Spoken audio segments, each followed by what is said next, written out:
Okay, it's that time of the day. We're live at Riverside Hotel at eThekwini, Devon North. And today, we sihlelini ngiye ngqalabuthe encane.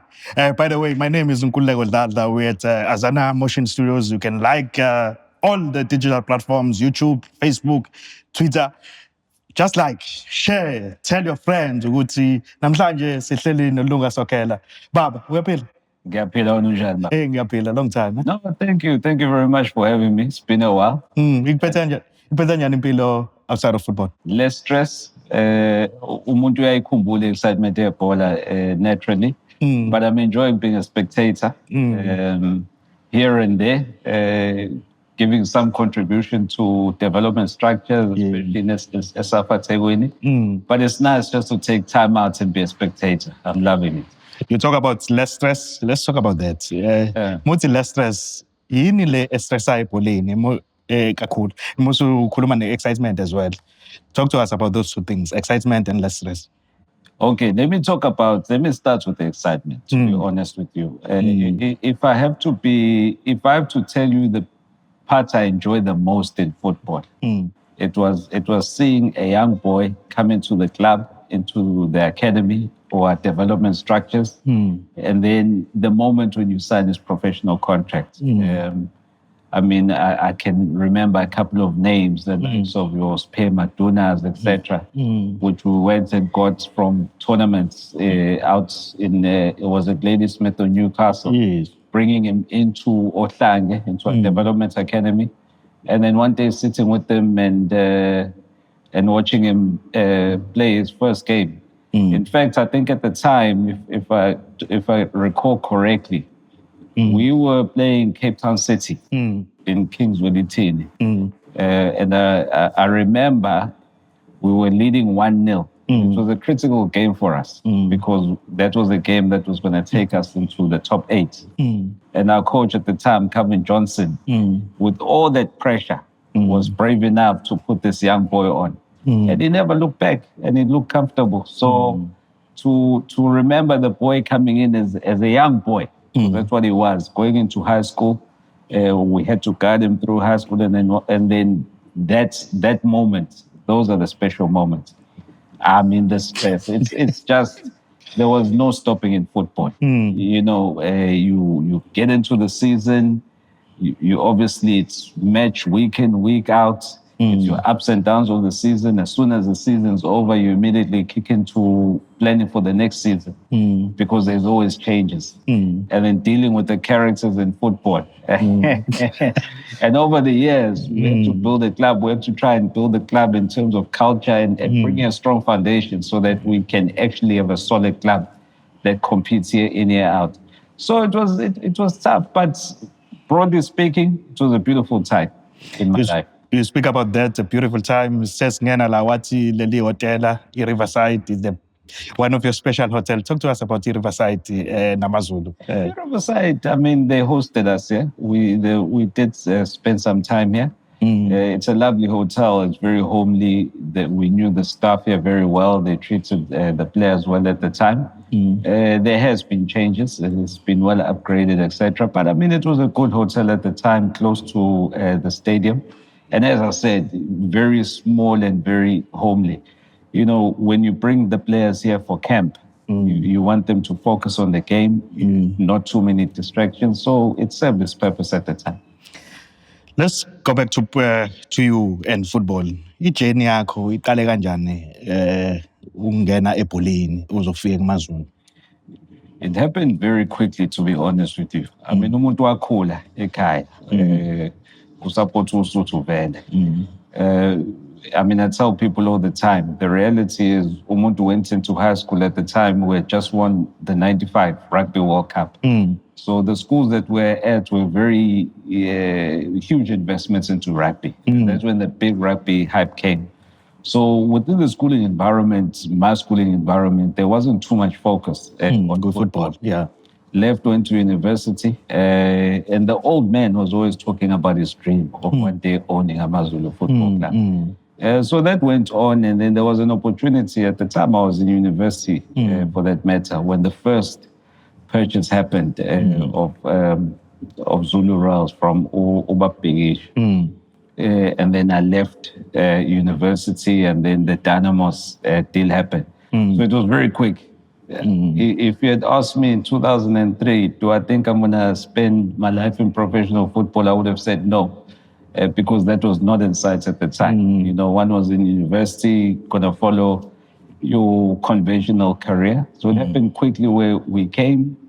It was an exciting time. 2005, 2006, I think that was the time we had already won the bid to host the 2010 World Cup. So Umuntu was plunged into football then, you know. So it was a very short journey. I can't say I grew up maybe like the likes of your Bobby Mdaum, where the father owned the football club at a very young age. It happened very late for me, relatively speaking.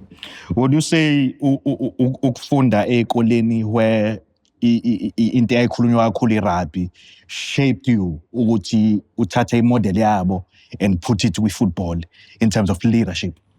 I would say so. And I think even within Amazulu, we actually, that was part of our development strategy at the time, where we said, let's partner with the likes of the Sharks, etc. And let's actually try and see what we can learn from them.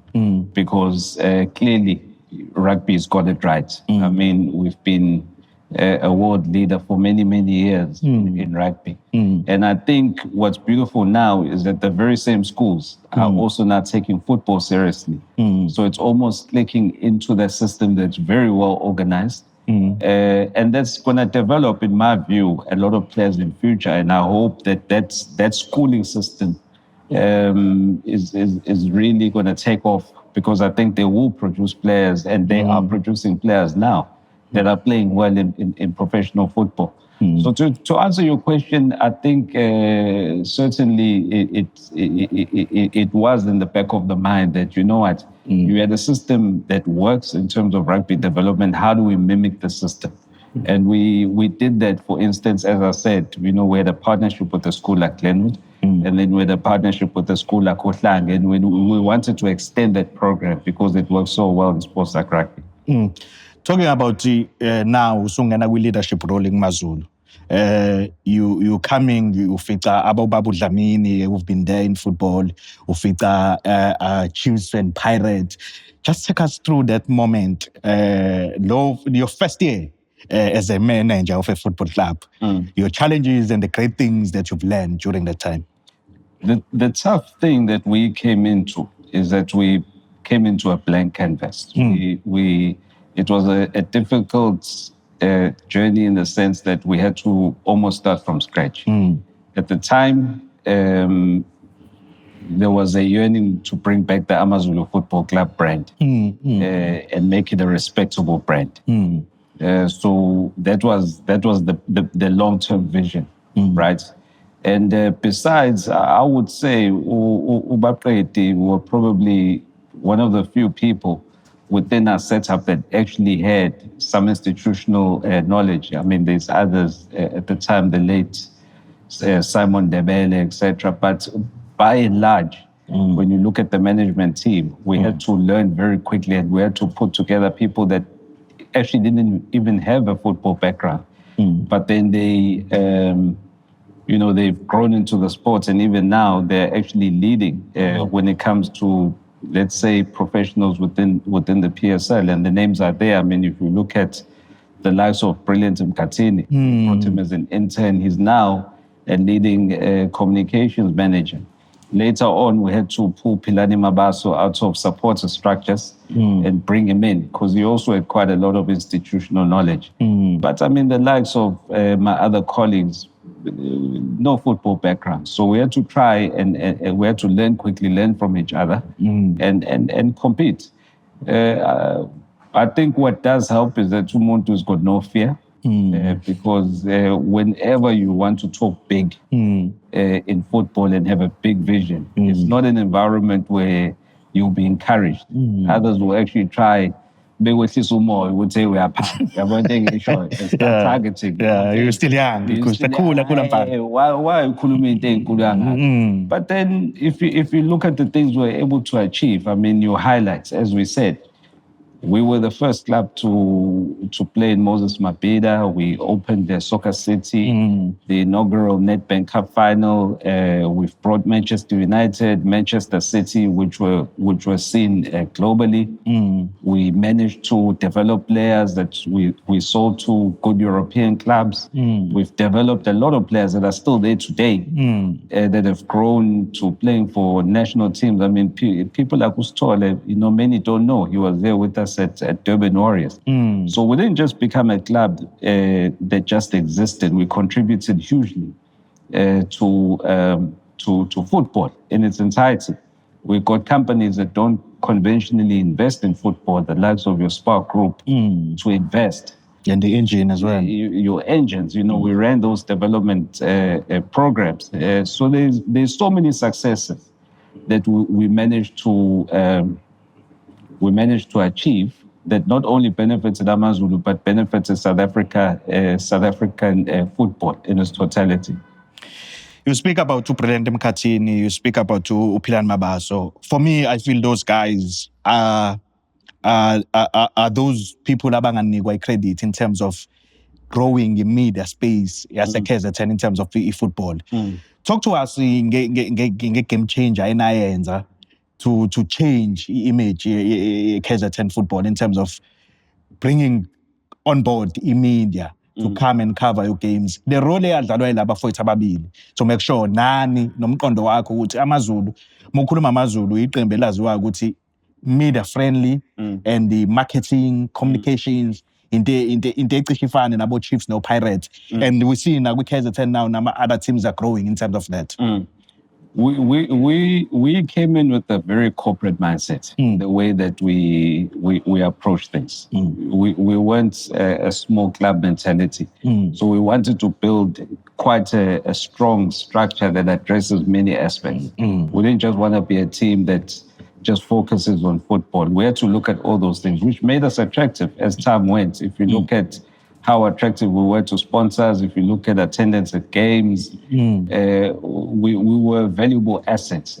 So the likes of Philani, the likes of Brilliant, and everybody else for that matter, they had departments to run. They were allowed to do their job without interference. Obviously, we worked well together, but they were allowed to express themselves within the company and not to think small. And if you look at even the 2010 World Cup, we lost some of these staff members, your Mr. Dlamini, your Philani Mabaso, to the LOC. So they went and contributed to the successful hosting of the World Cup itself. And why they were sought after our staff members is because they worked in a club that's a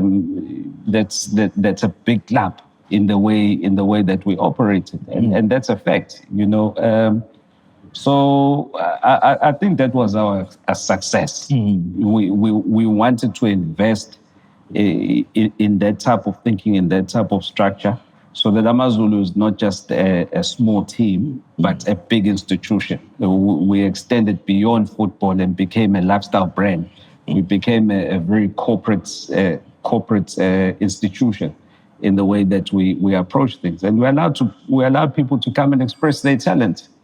Not just say, hey, daughter, don't move without talking to me. Don't make decisions. Brilliant was able to run the show. I would come to training and he's got a media open day. It's his job. He must do it. It's his department. He must run it and run with it. Speaking of media, on a lighter note, Longa, who are the top 5 journalists who used to give you headache as a general manager AmaZulu? Or when to ungalali? Yeah, as times went, khona baqala baba ama-enemies. Saba bangane, abanye kwaba bangane, saba ama-enemies. Yabo, khona wayehlupha kakhulu at the time. Sesiyazwana kakhulu manje. Yabo nje khona la usezosokela wayehleli phezu kwethu. Sibuza ukuthi lo muntu futhi umuntu wakasokela. But very good journalists. I think at the time there were issues he had to cover, and I don't think people really had to be friends. And then I remember Okamlesh Gosai, yes. negative media. But I think, to be honest, we generally speaking, I wouldn't really pick out. We generally had a good working relationship with the media. And our attitude is, guys, if Kuthiwa senze into wrong, we don't expect favors, but just report fairly. If we make our mistakes and you give us a little bit of stick in the media, no problem, but just be fair.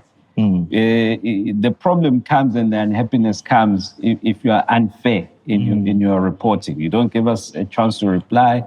You listen to one side of the story and you're not fair in your reporting. But I think, generally speaking, if you look at KZN, we've got very talented and fair journalists. You see them in every game, big or small.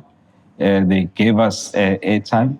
And those are the types of things that allowed us to really appeal and to grow, because everything that Amazulu was doing was out there in the spotlights, and people were there. They were very supportive. We spoke about that legacy. Now we come back to the legacy on the field. During the time Sokela, one would say Amazulu were a club, a fighter top 8 or if you survive relegation.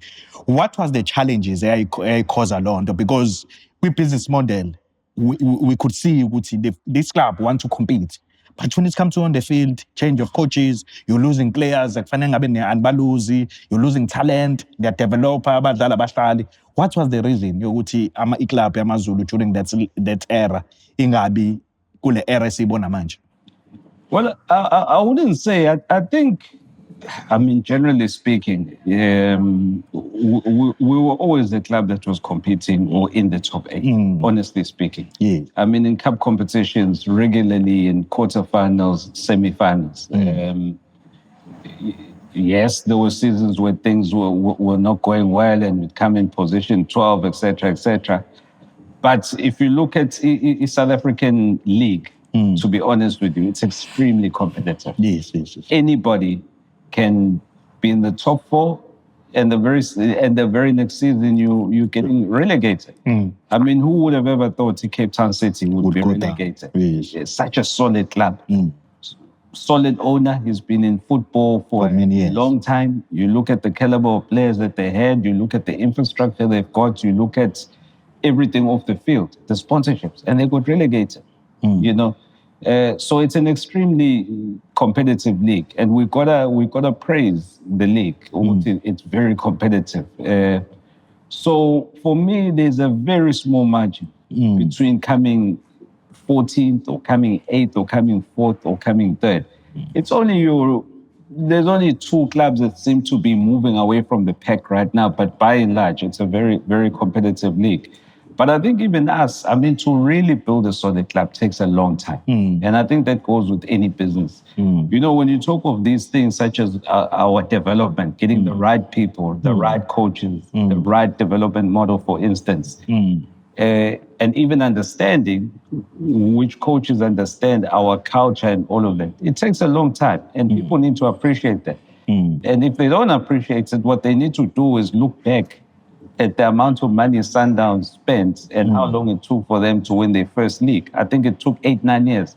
Now, here's a club with all the money in the world. They got Hristo Stoichkov, he's a Barcelona legend, Neskins, to coach. Those people were not able to win the league. Yes. They spent money big time, and it took 8-9 years at that level of spending and all those resources to win their first league.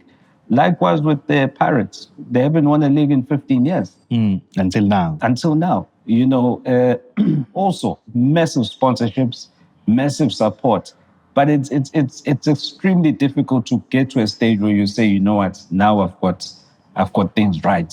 And I think I'll speak for myself. I took over as GM, I think in 2014. That was always the difficulty. Making sure that we've even got the right people within the club who are working for the club and not for themselves. So when I came in, I first had to look at every single small detail. And, unfortunately, you look, when we left, I think the club was sold in October 2021. 2021, yes. That same season, in March or April, our reserve team won the DDC Shield. Yeah. Now that's And the project that started. It started 4 or 5 years before.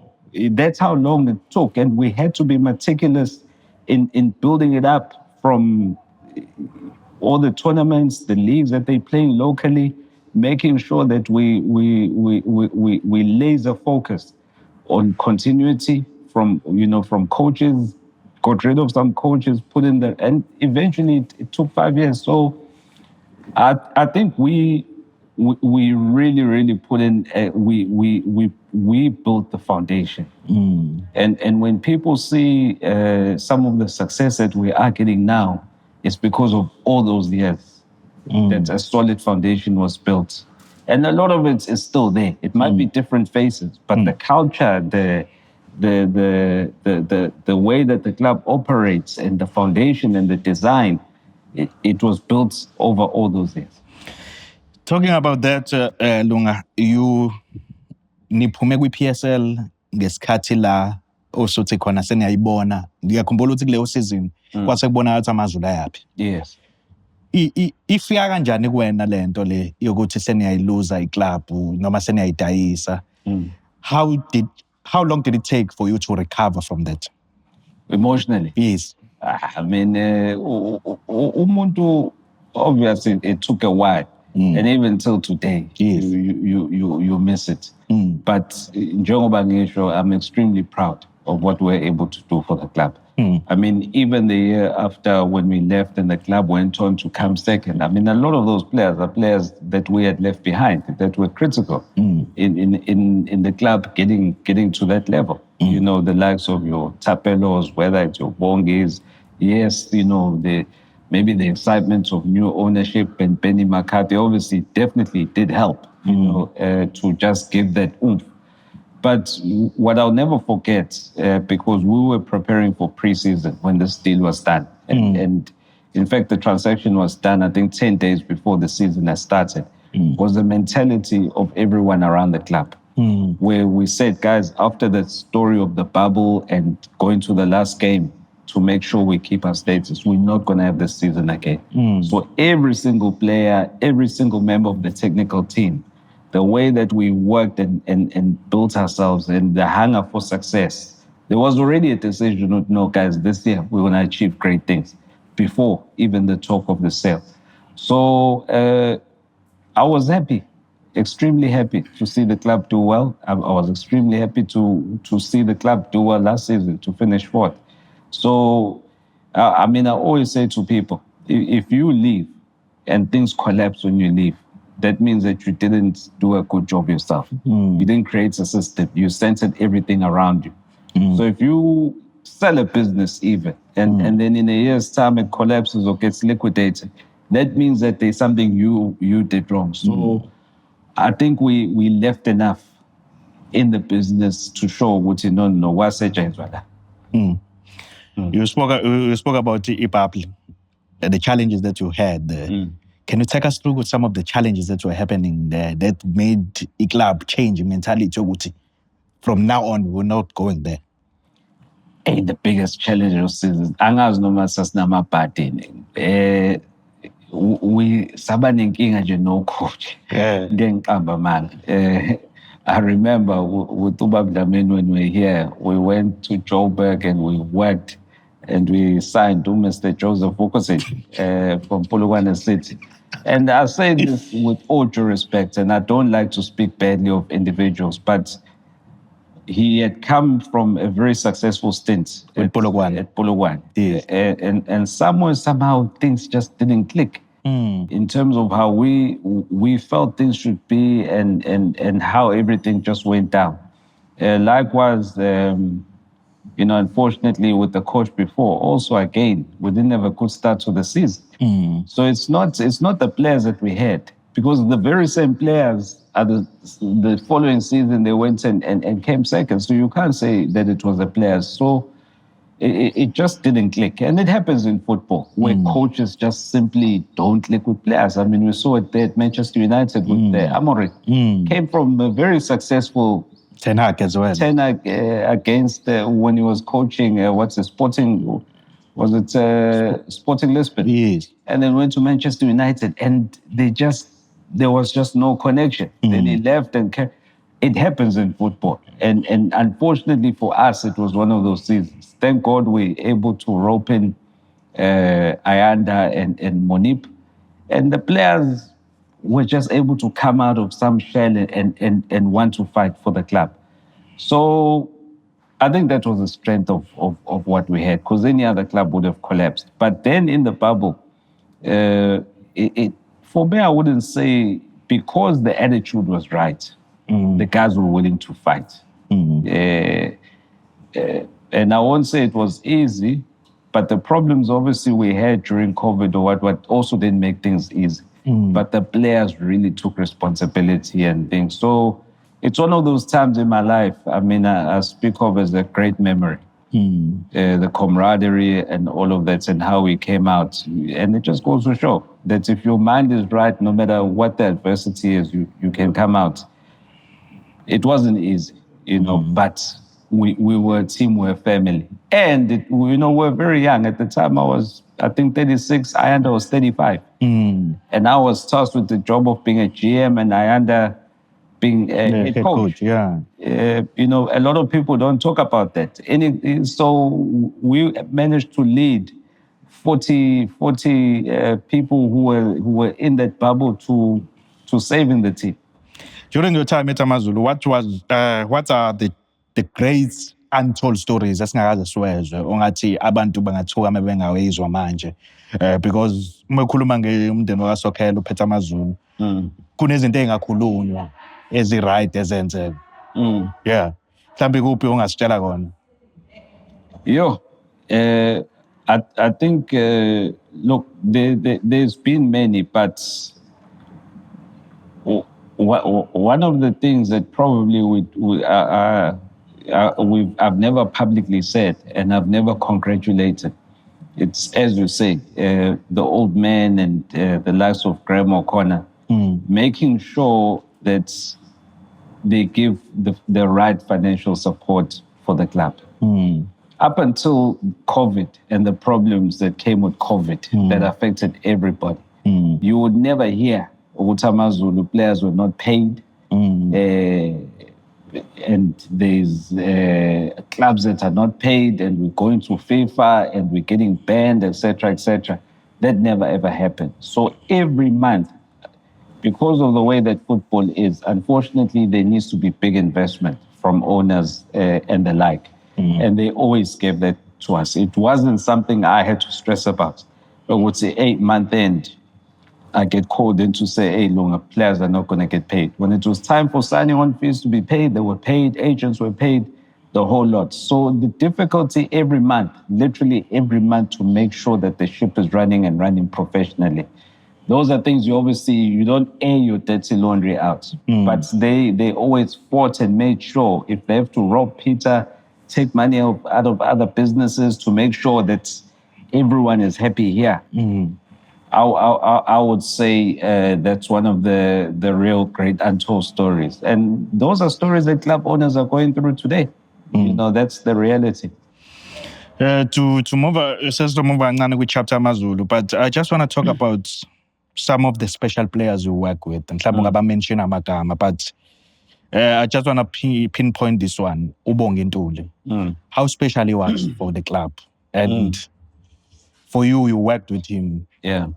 Umchaze nje umdlali nabanye abadlali ongathi usasebenzela AmaZulu. You can count and say these are the greatest players I've worked with. Yeah. Ubongi, he had a large personality on the field. Off the field, he was a very quiet somebody. Excuse me. He was a very quiet somebody that just went on about his business. Didn't make a noise. Didn't come here with the mentality, hey, I'm from Sundowns, what. He played with his heart in his sleeve. And if we remember, he had 2 stints here. He came the first time, the very same thing. He gave the same attitude, fought for this club. Great team man. There was never a time you'd hear of complaints about Ubongi. And I can tell you now, whenever a team is selected, and Bongi is on the field, you are connect. Because you know you've got somebody also in the club. Whether he's at 80% because of an injury or whatever, he's going to fight for the club. So he really had a large personality on the field. Off the field, very quiet, respectful, humble guy. Any club owner would love to have players like that. And then over the years, there's many great players, and I wouldn't just attribute it just purely on their talents, but what they meant for the club. And to give that confidence to other players and management to say, this is a good club man. On the field, he'll give you everything. Off the field, he's respectful, he's humble, he's a reliable somebody. You'll never hear they were late to training, they're fighting with players on the field. There's a couple. I think of Felix Bokassa, great captain for the club. As you said, the likes of Ubongi Ntuli, great character. Thapelo Xhogi came as a youngster, loved the club with all of his heart, and became a great leader for us. That's on one. Those are the three that really come through when I think of real great club players that you could rely on and off the field. So I definitely would say, just thinking now, those were really reliable clubmen. Yeah. And Usewi Bola, what's your take on the state of KZN football? And also maybe just to go back, what would you attribute ekutheni ama-KZN clubs angacompete nje esecompete manje? Yini le esuke isishaya nani ongathi iyayishaya usekhona ukuthi KZN clubs, they never reach that level, they always one season wonder and other stuff. Yini le ayisilimaza kakhulu? And what would be the solution for KZN football to sustain their success? I think if KZN clubs, put aside what they are competitors, and they are competitors, they're all fighting at the end of the day on the field. But there's certain things that clubs need to say, okay, guys, let's forget other things. Let's talk about what's in our common interest. And let's actually work on sorting that out. If in KZN we could have mass participation across the province, in all of our townships, in all of our rural areas, KZN clubs would be they would be, number one, getting so many top players. The same Bogazi that everybody is going on about is a KZN boy. It would have been good if everyone was talking about a boy now that grew up, within a KZN club. Excuse me. So when it comes to that, maybe they must be at a certain level where clubs work well with schools and with the Department of Education, etc., and promote school sports. Because then what that will say is that they'll have a continuous intake of real top players. Because if you look at provincially, we are the most talented province in my view when it comes to natural talent. So if they can just be that attitude of saying, guys, we may be competitors, but we're not enemies. And then also those that get to leadership positions, don't forget that you're from KZN. You understand what I mean? And start now thinking and maybe have an attitude, you would say, you want to elevate yourself. And you want to be the only one seen as a success. It won't work. When there's 5 of us here, it's better.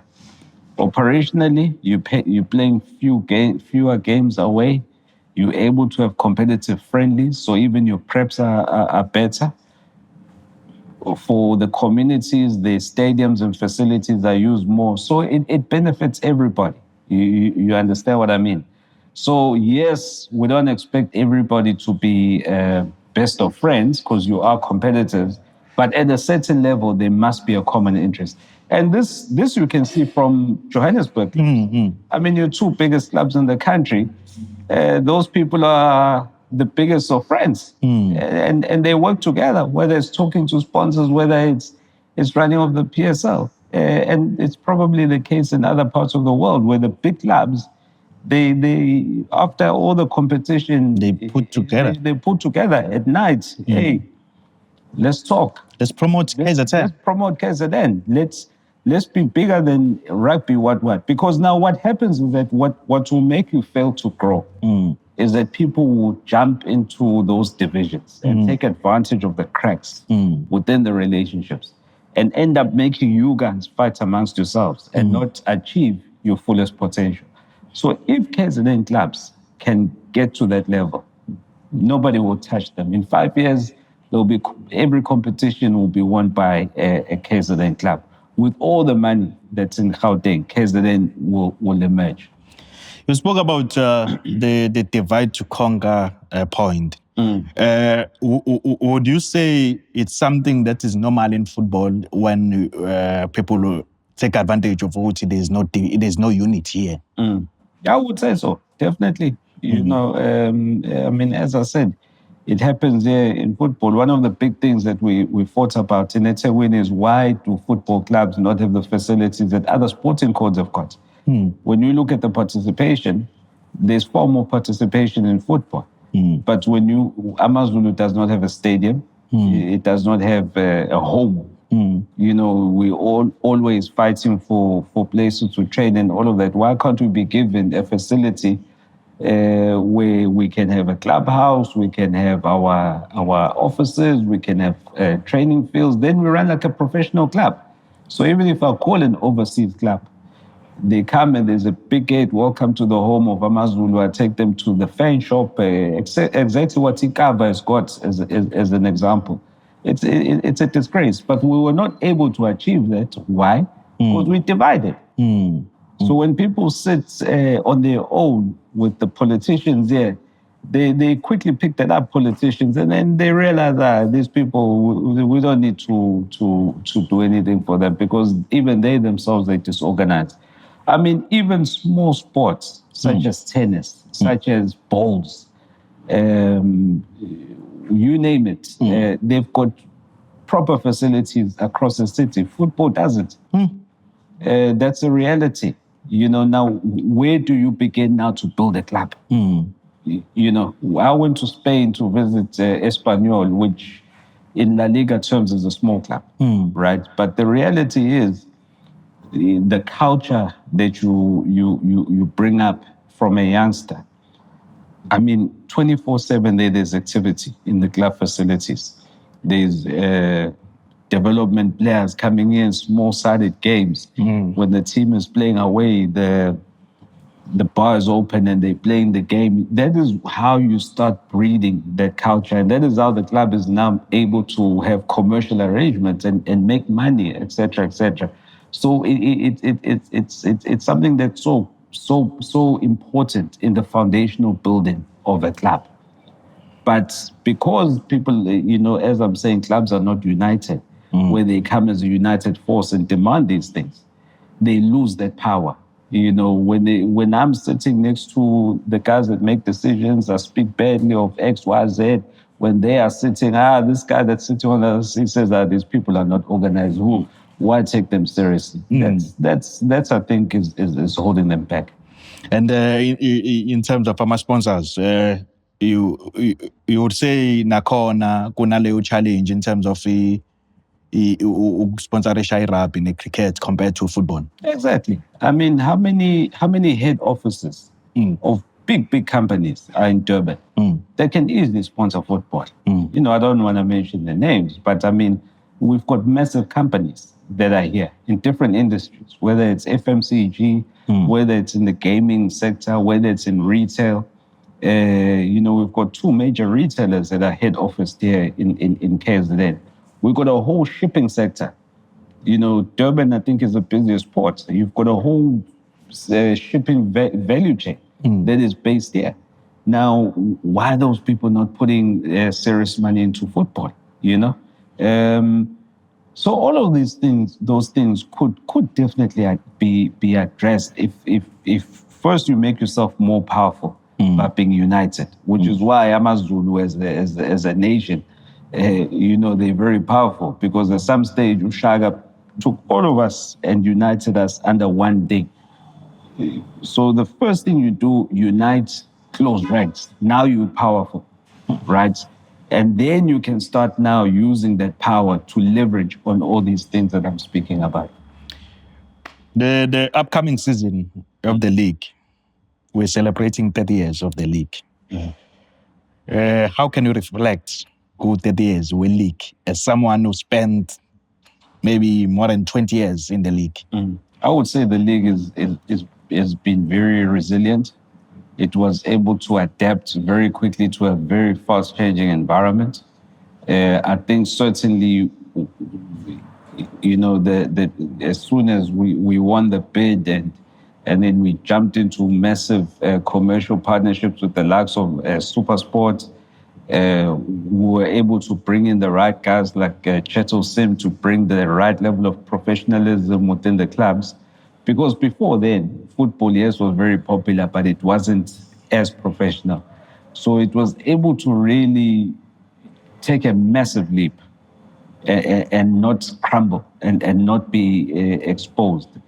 So I would say it's been very resilient. And then number two, it's been able to weather very stormy times as well. I mean, these things maybe the public doesn't know. It's not easy to maintain these massive sponsors, these massive competitions. And one would hear of this when you go to the board of governors, the challenges that come with the broadcasters, with government policy, for instance, in terms of ICASA and all of that. Now, those may be legal things, but then they need to be addressed to maintain the value of those, the value of the TV rights, as an example. I mean, I'm obviously not at the league now, but I'm sure there was challenges with the new owners, for instance, of SuperSport, how they view such a big investment from the company. So I would say a big part of it's been very resilient. The league, it's managed to add value to the broader success of South African football, as we saw in the World Cup, through the introduction of things like the Reserve League, because a lot of these players come from there. Or Mbogazi, they come from there. There was always that gap, between professional football as well as development. So that MDC team has plugged the hole extremely well.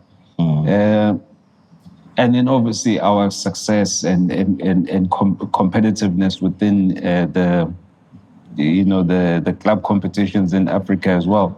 So really, I would say it's been resilient. It's been dynamic. It's responded to the needs of both the public in terms of entertainment, the entertainment factor of football, but also the footballing aspect of the game as well. So one has to take their hats off for that, and I guess a lot of it's the consistent leadership of the likes of Dr. Khoza. Now the big thing is now going forward, post this time. Where are we gonna go, and who's gonna steer the ship from there? Because I think there's been a lot of reliance on his ability and his intellect to be able to keep the ship sailing through these tough times. Talking about that, Lunga, ngendlela ekunzima ngaye ukubheka beyond yena, his achievement in football. Let's talk about in the 30 years. His achievement, the leadership in the last 30 years. There was COVID, people thought the league would collapse. There's been a lot of disasters happening in stadiums. The league managed to come back. Let's talk about his leadership as a man who has managed to do this. No, I mean, he's a, what you call a generational talent when it comes to that. You know, you won't get many like him. It's going to be extremely difficult.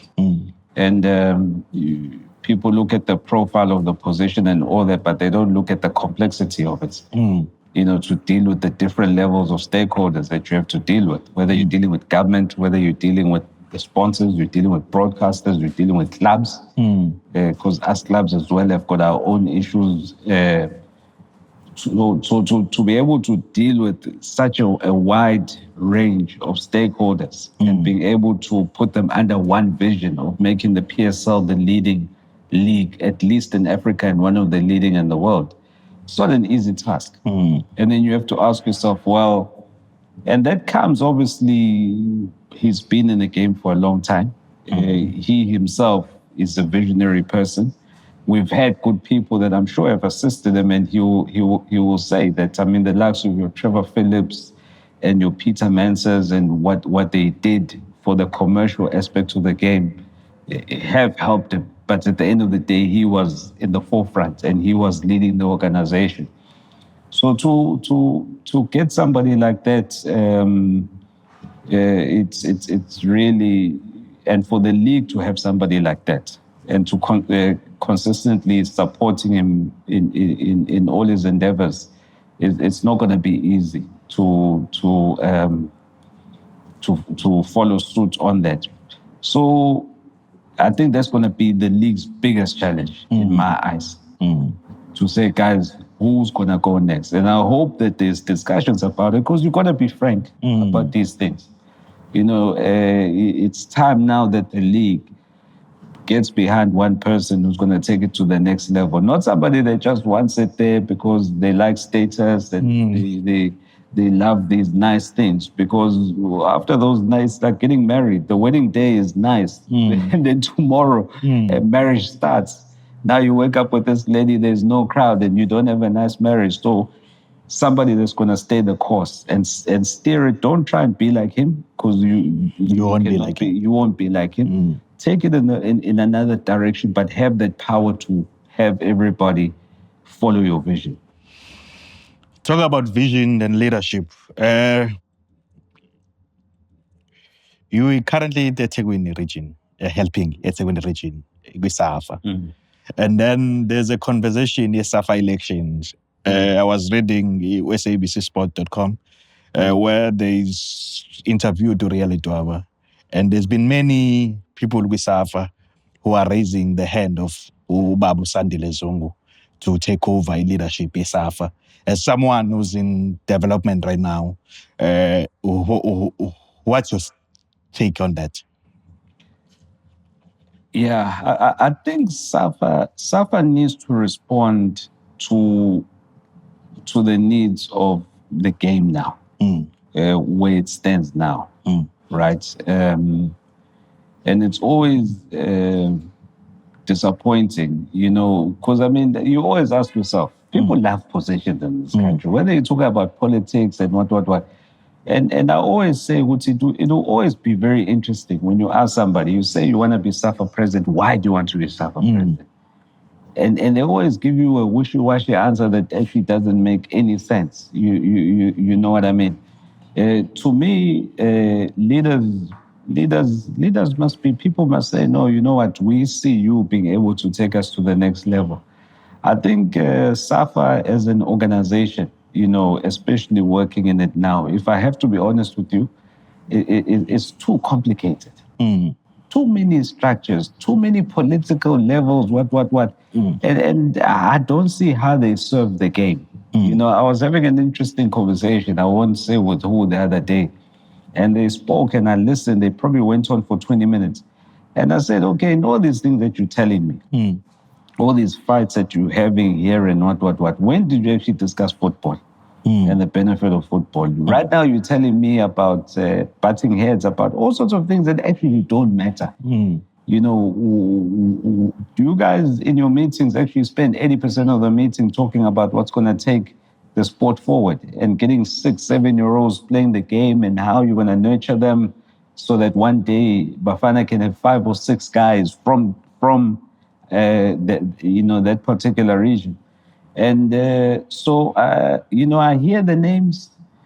The question I got to ask myself is, okay, they want these positions. What have they done before? A lot of them they've been known to have been in football for a long time, but what did they do when they were there? And why would we all of a sudden see a whole new change?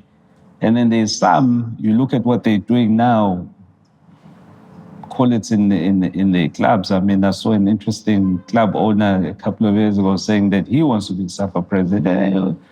My brother, well, why do you want to be SAFA president? I mean, with all due respect, I look at you. So I think even if we get an unknown, let him present the vision, and that vision you must be able to get everybody behind it. It must go beyond who you're going to appoint as a national team coach. And Bafana is not something you need to focus on. Bafana, the success of Bafana that will take care of itself if you sort out the issues at the bottom. If you are dealing with the development, including the ladies soccer as well. Including ladies soccer, the success at the top, it will naturally fall into place on its own. If you are really complying and you're making sure that SAFA is focusing on football development, minus the politics, right? So really, I hope whoever comes in, they're coming in for honest reasons, to be at the forefront of changing the game itself. Make sure we've got more young kids off the street playing football. Make sure we speak to governments at all levels to fix up facilities so that boys and girls can get on the field and play the game. We educate coaches. We promote school sports. So that's a language I would like to hear from the next person that's coming. If you're going to tell us about politics or former players and they should be what, and this and that, and Bafana, what, then I say to myself, no, you're there for the wrong reasons. That is not what SAFA should be looking at. Germany at the peak of their success, they had a 20-year plan. And that came together with them winning, I think, the 2014 World Cup. It was at the back of a 20-year plan from grassroots all the way to the top. And that's what we need as South Africa. But I think the structure needs to change. We've got too many pockets of power that will never work. Don't politicize this thing. Structure it so that it achieves the objectives of easy implementation. And it doesn't need a lot of money. It doesn't need a lot of money. Sometimes it just needs the right attitude from people to make sure that it works. Talking about the Lausu Kona manje, just what you usually do with SAFA structures, and what is the long-term vision for this thing, the project of manje? No, right now, Umuntu is serving in the finance subcommittee, so we're looking really at governance around the finances of eThekwini, and that's important. That there must be accountability. As much money as possible that goes into football must go directly towards football. So, it's pointless that money comes in and you can't account for it, or you can't actually be able to show that for every rand you're maximizing the benefit of football. So I'm enjoying that, and because one worked in a professional setup, what we've learned over the years, it's good to bring it into the development structures as well. Whether you're getting 10,000 rand or you're getting 10 million rand, governance is governance, and it must be at all levels. But that's always my encouragement, as I say to you, guys, just put the governance in place. Once you show that you've got good governance, because one of the reasons why sponsors are not flocking in is because they worry. They say, guys, I'm going to give you 50,000 rand. Is this 50,000 rand gonna go to exactly what I want? So that part needs to be tightened and tightened very strongly. And some of these clubs that have to pay whatever your 2,000-3,000 rand a season, And every week, the owners, keep it cool, you feeding, what. Some of these people do it purely out of passion.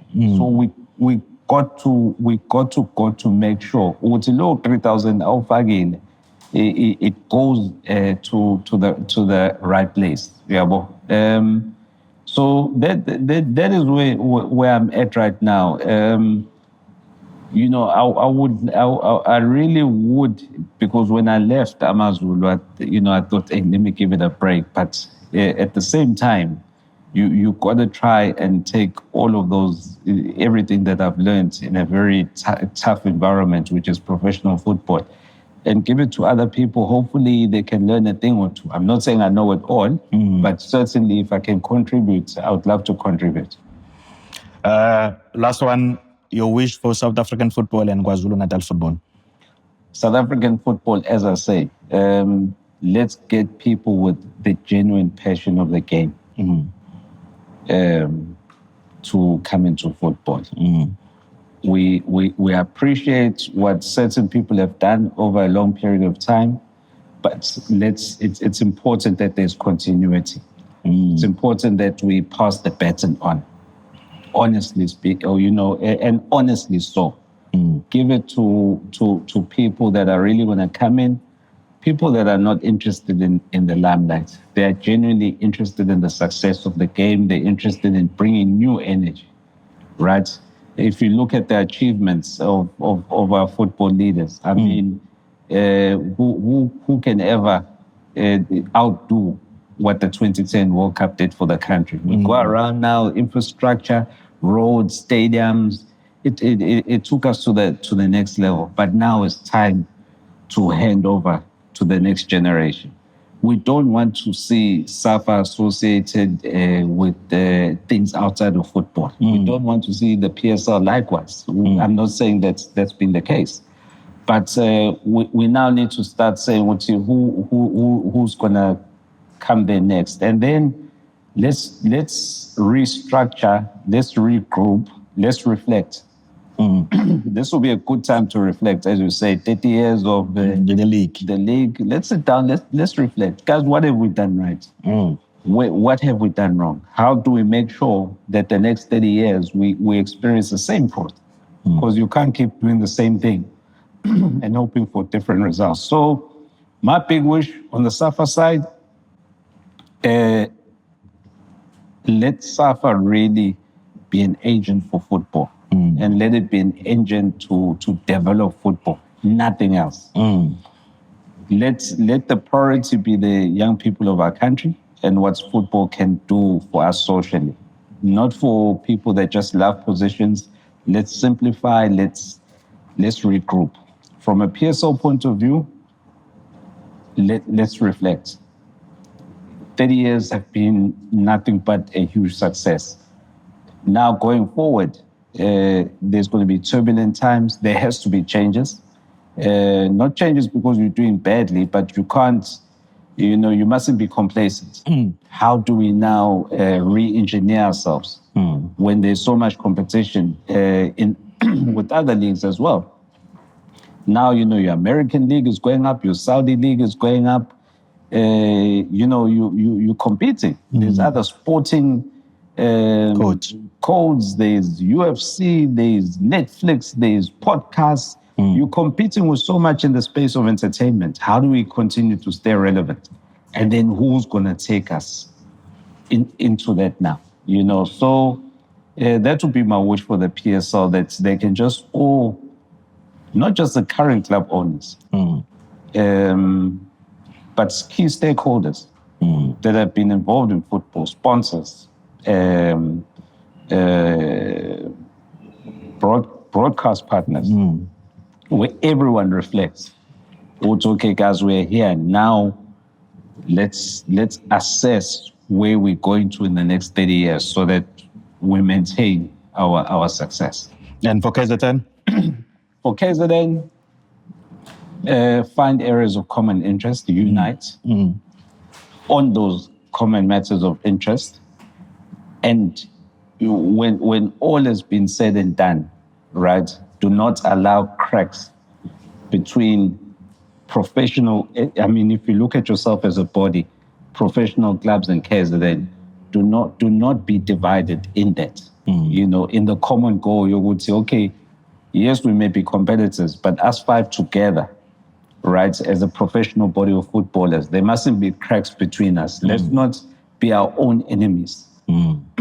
Because I can tell you now, the Gauteng teams are not like that. You know, they sit together and they say, okay, I get, you know what? Siyolanda abadlali lapha. So that abadlali sokwenza kanje. And that's why they are where they are.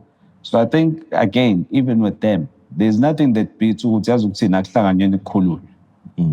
And once people say ukuthi labantu manje sebe united, then that's when you'll see your real power. That's when now you can jointly go, all of you, together and start demanding things. And if you don't get those things, you can take joint decisions. I mean, I remember there's a time, just to digress, sorry, we had a problem with some funding that was not forthcoming that had been promised. And for the first time, we decided to tell the team, guys, we're going to take class action, all of us together. Right? I mean, hire one lawyer. KZN clubs. Went into the meeting, all of us, the leaders of clubs, one lawyer. We said, okay, we're here together now. We want this thing. It was sorted out quick. Because now, hey, these guys are together. They're fighting against us. Can you imagine all clubs together? All professional football clubs, but demand one thing and they are united in what they're demanding. Ngeke ngaphumi. Because how many people follow and the importance of those clubs together? I mean, collectively speaking, how much do those clubs bring to KZN economically, sporting-wise, and all of that? Far more than even rugby. Far more. No, siyabonga kakhulu Lunga. It was a great conversation. This was the legacy experience of Lunga Sokela at the Riverside. Please like, follow us, share. Until we meet next time. Siyabonga futhi. Thank you very much. And thanks to viewers. Thank you.